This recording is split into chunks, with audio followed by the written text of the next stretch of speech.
안녕하세요. 여러분을 회계와 세법의 늪에서 구해주고 싶은 구세주 구쌤입니다. 이번 시간 강의는 회계 순환 과정의 마지막 과정입니다. 장부 마감 재무제표 작성으로 진행하도록 하겠습니다.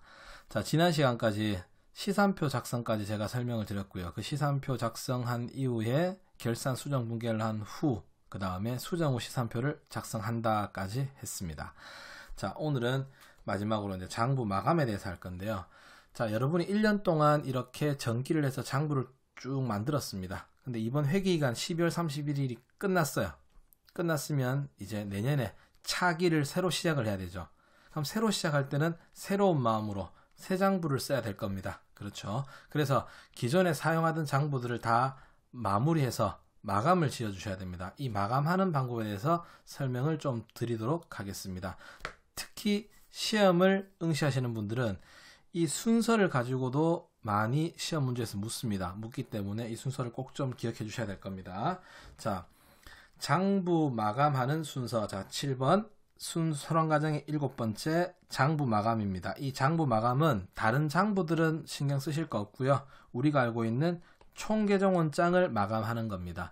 근데 이 총계정원장을 마감할 때는 마음대로 하시는 게 아니라 순서가 있다라는 거. 그래서 지금부터 말씀드리는 내용들을 순차적으로 순서대로 차례차례 적용해 주셔야 된다라는 거예요. 자, 그래서 마감 순서 첫 번째, 총계정원장에는 자산, 부채, 자본, 수익, 비용 5가지 부류의 계정들이 있습니다. 이 부류의 계정들 중에 뭐부터 할 거냐? 수익과 비용 계정을 먼저 골라내셔야 됩니다. 골라내셔가지고 그거를 손익계정으로 대체시킨다라는 겁니다. 자, 대체라는 표현이 앞으로 향후 수업을 들으실 때도 많이 나올 거예요. 이 대체라는 표현이 뭐냐? 대체라는 거는 그냥 이사 간다라고 생각하시면 돼요. 그쪽으로 넘어가겠다라는 거. 이사 간다라는 거. 그럼 이사 가실 때는 보통 남아있던 금액을 싹 다 빼와서 그대로 옮겨 적는 거죠. 이렇게 이사 간다고 생각하시면 되는 부분이고요. 두 번째, 손익계정에 수익비용 계정이 다 모여올 겁니다. 이사 와서 모여 있을 겁니다. 이 손익계정을 그러면 차변과 대변의 수익비용이 모여서 차익이 생길 거예요. 그 차익을 어느 쪽으로? 자본금 계정으로 마감한다라는 겁니다. 그 다음에 세 번째 하셔야 될 게 자산, 부채, 자본을 뭐 해야 된다고요? 차기 2월로 마감한다라는 겁니다. 자, 이 순서가 많이 헷갈리실 건데 우리 이렇게 생각합시다. 이렇게 생각 한번 해볼게요. 현재 여러분들이 알고 있는 계정이 크게 뭐가 있냐면 자산 계정이 있고 부채 계정이 있습니다. 그 다음에 자본 계정이 있고요.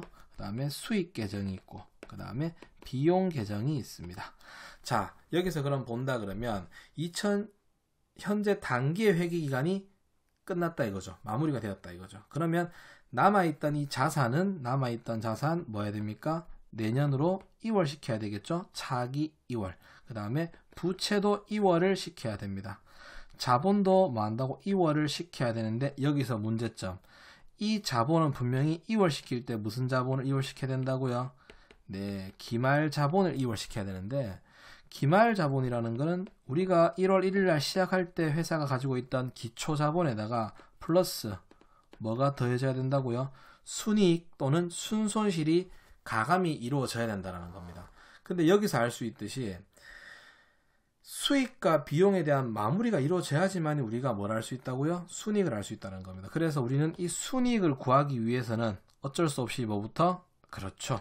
수익 비용부터 마무리를 지어 주셔야 된다는 겁니다. 그런데 이 총계정원장 상에 각각의 수익과 각각의 비용들이 다 흩어져 있어요. 이 흩어져 있는 것들을 일일이 계산기를 두르다 보면 여러분들이 분명히 실수를 하실 수 있다는 거죠. 그래서 수익과 비용을 한 자리에 모으셔야 됩니다. 어느 쪽에? 그렇죠. 이거를 모으는 계정을 우리가 손익이라는 결산 계정을 하나 만드는 거예요. 이 손익이라는 집을 하나 만들어서 이 손익이라는 집에 수익들 다 이사 오고요. 비용도 다 이사 옵니다. 이렇게 대체돼 가지고 손익이라는 집에 한 곳에 모여서 수익 비용들을 전체 정렬해서 이제 단기 순이익과 단기 순손실을 구해서 그 부분을 어느 쪽으로? 자본금 쪽으로 대체시켜 준다라는 거죠. 그러면 이 자본금에는 원래 가지고 있던 기초 자본에다가 방금 수익 비용의 마무리 정산되는 당기 순이익이 들어와서 기말 자본이 되는 거고요. 그렇게 해서 남은 부분을 이월시키면 된다라는 겁니다. 그래서 여기서 알 수 있듯이 자산, 부채, 자본, 수익, 비용 중에 먼저 마감해야 될 거는 손익계산서에 관련된 계정인 수익과 비용을 먼저 마감하고 그 다음에 자산, 부채, 자본이라는 재무상태표 계정을 그 차후에 이월을 시킨다라는 거 기억해 주시기 바랍니다. 그리고 이 손익이라는 계정은 좀 더 덧붙여서 말씀드리면 12월 31일 날 잠시 등장했다가 다시 결산이 끝나면 사라지는 계정일 겁니다. 그래서 알아두시고요. 그 다음 하나 더, 수익과 비용은 마감이 되고 나서 이월이 된다 안 된다? 안 된다라는 거죠. 수익 비용이 이월되면 큰일 납니다. 우리는 분명히 단기 순이익을 구하는 건데 수익 비용이 이월돼 버리면 차기 입장에서는 정확한 단기 순이익을 구할 수 없기 때문에 이월을 시키는 거 아니다라는 거 다시 한 번 더 기억해 주시고요. 자, 그래서 이 장부 마감하는 거 순서 수익과 비용을 어느 쪽에요? 손익계정에 다 대체하시고요. 그 다음에 이 손익계정에 모여있는 수익 비용들의 잔액을 만다고요. 자본금 계정으로 대체하시면 되고요. 그 다음 마지막으로 자산, 부채, 자본을 차기 2월로 마감할 거다라는 것까지 해서 오늘 수업을 진행하도록 하겠습니다. 자, 그러면 문제가 있어야 제가 설명을 드리겠죠. 그래서 12번 문제, 다음 자료에 의하여 결산 대체 붕괴한 후에 장부까지 마감을 해달랍니다. 그래서 이렇게 보시면 현재 자산 계정들 있죠. 이런 자산 계정들이 있고요. 그 다음에 부채 계정들도 있습니다. 그 다음에 자본도 있고요. 그 다음에 수익 계정, 그 다음에 비용 계정들도 이렇게 있고요. 결산이기 때문에 손익이란 계정도 하나 만들어 놨습니다. 근데 지금 현재 보이는 페이지에서는 그림이 좀 작기 때문에 제가 적기가 힘들어요. 그래서 좀 넓은 편집 화면으로 가서 하도록 하겠습니다. 자, 대체 붕괴. 당연하게 우리는 뭐 한다고요? 붕괴가 이루어져야 될 거고요. 그 다음에 마감을 할 겁니다. 자, 그러면 할게요. 자산, 부채, 자본, 수익, 비용 중에 제일 먼저 해야 될 게 수익과 비용 계정을 우선 마감해 달라고 말씀을 드렸습니다. 수익을 먼저 해도 되고 비용을 먼저 해도 됩니다. 해도 되는데 뭘 먼저 하든 상관은 없고요. 자, 여러분이 정확하게 마감하시는 방법만 아시면 되는 부분입니다. 라는 거. 그 다음에 참고로 마감을 크게 신경을 안 써도 된다라고 제가 말씀을 드려요. 왜냐하면 전산을 이용해서 하시는 시험들 같은 경우는 마감을 일일이 다 전산이 해줄 겁니다. 근데 제가 굳이 왜 설명드리느냐, 이론적인 파트도 필요하겠지만 여러분들이 봤을 때 나중에 이 전산의 붕괴가 장부 마감된 붕괴구나 라는 것 정도는 아실 수 있게 한번은 이 강의를 들어주셔야 될 거라고 생각드립니다. 자, 볼게요. 제일 먼저 수익 비용부터 마감을 할 건데 첫 번째 저는 수익을 먼저 마감을 해 보도록 하겠습니다. 자, 첫 번째 있는 거 수익 계정 중에 상품 매출과 이자 수익이 있죠. 이 두 개를 먼저 마감을 하겠습니다. 자, 마감을 할 때 지금 제가 대체 붕괴라 그랬는데 대체 붕괴라는 거는 옮겨주겠다라는 겁니다. 쉽게 갑시다. 포장 이사한다고 생각할게요. 이사할 때는 어떻게 해야 될까요? 기존에 남은 집에 있던 물건들을 싹 다 빼서 다시 기존 이사가는 집에다가 그대로 넣어야 되겠죠. 근데 넣을 때도 그냥 넣는 게 아니라 큰 방에 있었던 물건들은 큰 방에, 주방에 있던 물건들은 주방, 화장실에 있던 물건들은 화장실 쪽으로 다 옮겨줘야 되겠죠. 그래서 그렇게 마감하는 걸 제가 설명드릴게요. 자, 현재 상품 매출이라는 계정이 대변에 얼마가 있죠? 42만 원이 있죠. 그럼 항상 우리가 원래 원칙적으로는 붕괴를 먼저 하고 전기를 하게 되어 있습니다. 그래서 대체 붕괴를 한다면, 자, 수익 대체 붕괴 한다면 현재 상품 매출이 대변의 잔액이 48만 원 있었습니다. 맞죠? 이 금액 싹 다 빼와야 됩니다. 그래서 수익을 증가시킬 땐 대변이지만 감소시킬 때 소멸은 어느 변으로? 그렇죠. 당연히 반대쪽인 차변 가야 되겠죠. 그래서 차변에다가 이렇게 상품 매출이다 라고 이렇게 붕괴를 하시는 거예요.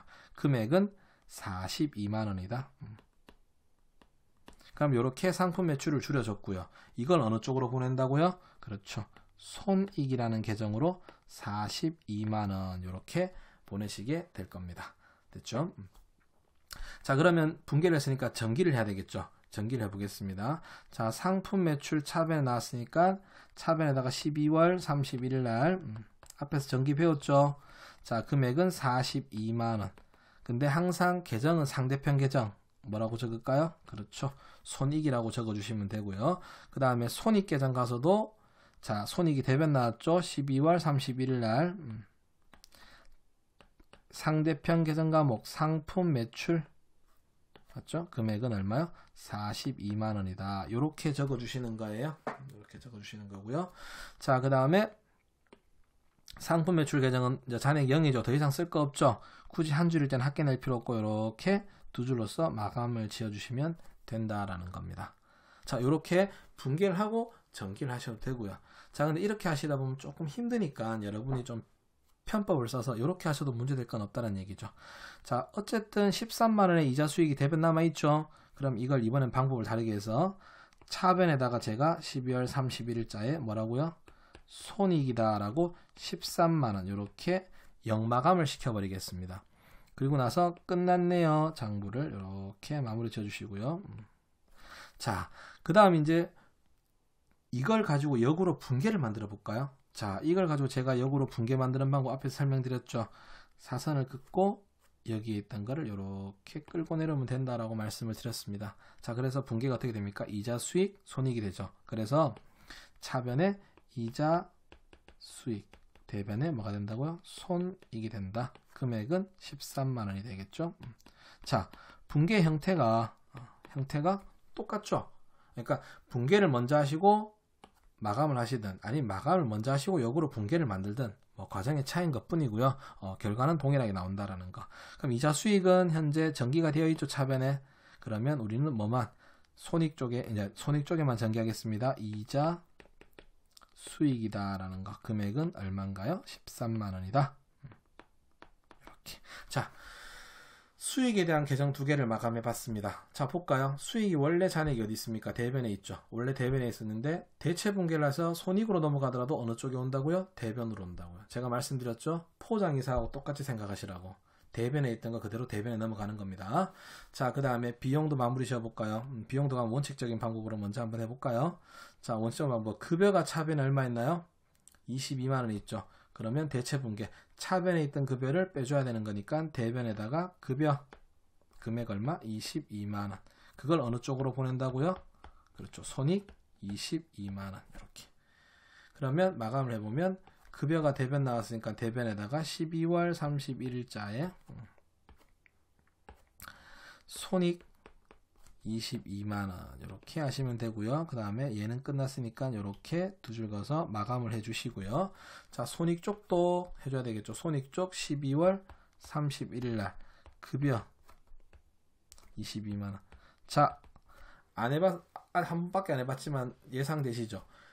비용은 손익 차변 쪽으로 다 옮겨져 올 거다라는 거 핵심입니다. 기억 좀 해주시고요. 다시 볼까요? 자, 그 다음에 임차료 있네요. 임차료도 제가 원칙적으로 해보겠습니다. 차변에 8만원이 있습니다. 그럼 대체 분개 해볼까요? 비용의 감소는 대변. 그래서 임차료 대변에다가 8만원. 얘를 어느 쪽으로요? 그렇죠. 손익 8만원. 이렇게. 옮겨 적는다 그러면 임차료 대변에다가 12월 31일날 계정 과목은 손익. 금액은 8만원으로 해서 이렇게 마무리를 지어주시고요.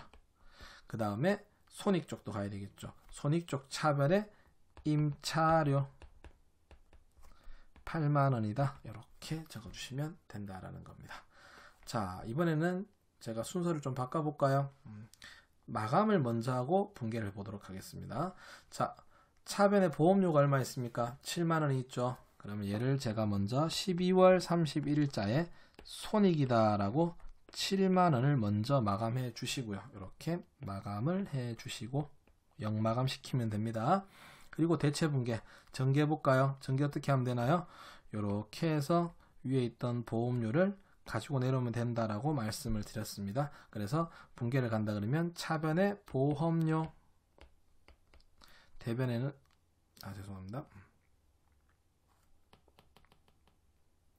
자, 대변에 여기 지금 보시게 되면 다시 보시게 되면 차변에 손익, 대변에 보험료가 되죠. 그래서 차변에 손익, 대변에 보험료 금액은 얼마가 됩니까? 7만원이 되죠. 네, 7만원. 이렇게. 자, 그러면 요 분계를 가지고 다시 이제 전기를 해야 되겠죠. 이미 보험료 쪽은 마감이 되어 있습니다. 7만 원이. 손익 쪽 가서 보험료 얼마요? 7만 원. 이렇게 마무리 지어주시면 되고. 다음 더 해볼까? 마지막 남았는 거 잡비 12월 31일자에 손익 4만 원 마무리 지어주시고요.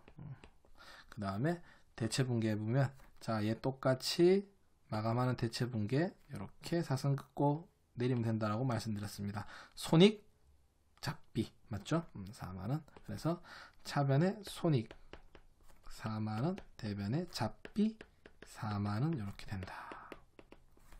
맞죠? 그 다음에 그러면 잡비는 전기가 됐고요. 손익 쪽에 가서 차변에 잡비 얼마 된다?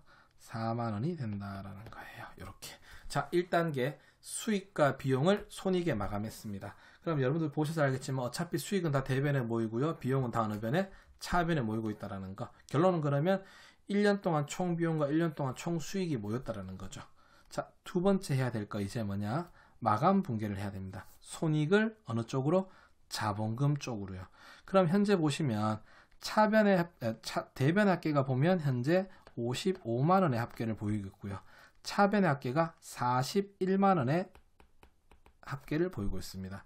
제가 무조건 차변 대변 같아야 된다 그랬고 마감을 해야 된다 그랬습니다. 맞죠? 그래서 이렇게 남는 금액을 우리는 뭐라 그럴 거냐? 차변이 비네요. 이걸 뭐라 부른다고요? 어느 쪽으로? 그렇죠. 자본금으로 보낼 거다. 14만원 이렇게.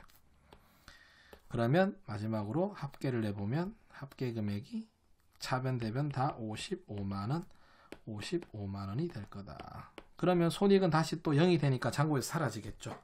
자, 그러면 이 자본금을 다시 역으로 분계를 해볼까요? 자, 얘를 가지고 제가 대체 분계한다 그러면 손익이 내려와야 됩니다. 맞죠? 차변의 손익, 대변의 자본금. 그래서 손익 대체 분계, 차변의 손익 14만원, 대변의 자본금 14만원. 이렇게 기록해 주시면 되고요.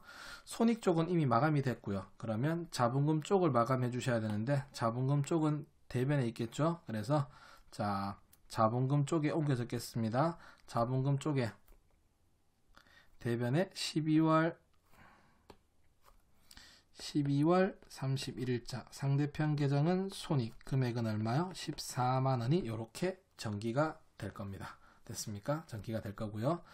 자, 여기서 추가적인 설명을 드리면 현재 이 대체 분계를 보시고 이 분계를 보고도 이게 단기 순이익이구나 라는 걸 아셔야 돼요. 왜? 대변에 뭐가 증가했다고요? 자본금이 증가했죠. 자본금이 증가할 수 있는 경우의 수는 딱 두 가지입니다. 출자를 하거나 혹은 돈을 벌거나. 근데 상대편 계정을 보니까 뭐라고 되어 있습니까? 손익이라고 되어 있죠. 출자는 아니다. 그래서 단기 순이익이란 걸 아셔야 된다는 거죠. 만약에 단기 순손실이 발생했다면 분기가 어떻게 될까요? 그렇죠. 차변의 자본금, 대변의 손익이 되겠죠. 이렇게.